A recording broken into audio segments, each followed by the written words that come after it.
Skočili bomo v državo, ki jo je škorenj diktature tlačil 20 let, kjer lažnivcev vsaj v pravljici raste nos, znana pa je tudi kot največja proizvajalka vina na svetu.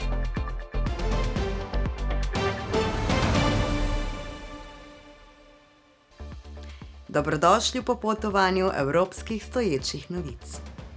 Danes gremo v Italijo, državo v Južni Evropi, v kateri živi 63 milijonov ljudi.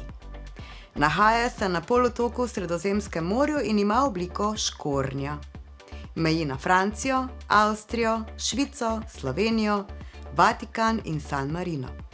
In ima več kot 7600 km obale, poleg tega pa tudi dve mogočni gorski verigi. Apenini tvorijo hrbtenico polotoka. Alpe pa z večino severne meje z najvišjo točko na Mont Blancu, ki doseže kar 4810 metrov. Skoraj polovica italijanskega prebivalstva živi v Padski nižini. Največja mesta v tej nižini so Milano, ki je glavno industrijsko središče Italije in znano tudi kot eno od svetovnih prestolnic mode, Modena, Torino in Verona. V Italiji so tudi edini trije še aktivni vulkani v celinski Evropi.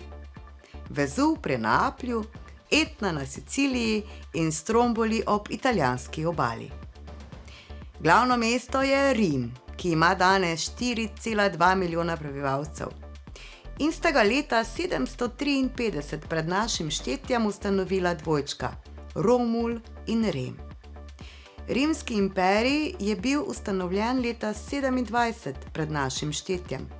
Avgust Cezar pa se je leta 31 pred našim štetjem razglasil za cesarja Rima. Po razpadu Rimskega imperija leta 395 našega štetja je nastalo veliko ločenih kraljestev oziroma mestnih držav. In ponovno je Italija postala enotna šele 1861. Od takrat vključuje tudi otoka Sicilijo in Sardinijo. Kraljevina Italija je trajala od leta 1861 do leta 1946. Od takrat naprej pa je Italija republika.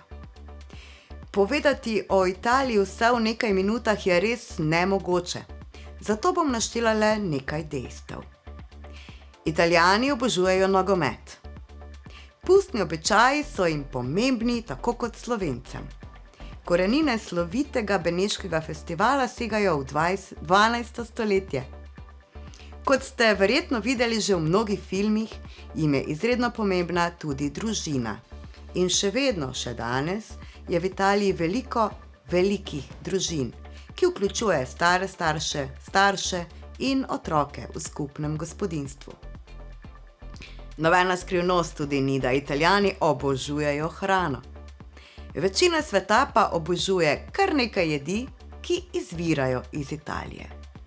Med njimi je zagotovo pica, ki naj bi jo izumili v Napoliju okoli leta 1860. Široko razširjeni so tudi špageti. Tanke, dolge testenine, ki jih lahko postrežemo z različnimi prelivi ali omakami, redko pa smo potem, ko krožnik spraznimo, še čisti.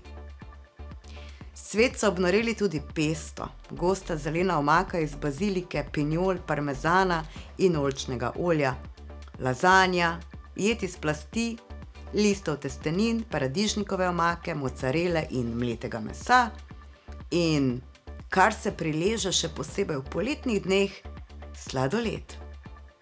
Ja, tudi tega naj bi izumili Italijani. No, ali pa vsaj pripeljali v Evropo. Približno 200 let pred našim štetjem naj bi na Kitajskem že uživali neke vrste sladoled iz mešanice zamrznjenega mleka in riževega pudinga. Marko Polo je tako poleg informacij o Daljnem vzhodu, papirnatega denarja, očal in rezancev v Evropo prinesel tudi metodo izdelave sladoleda. No, naj bi bilo tako. Ne vem, nisem bila zraven.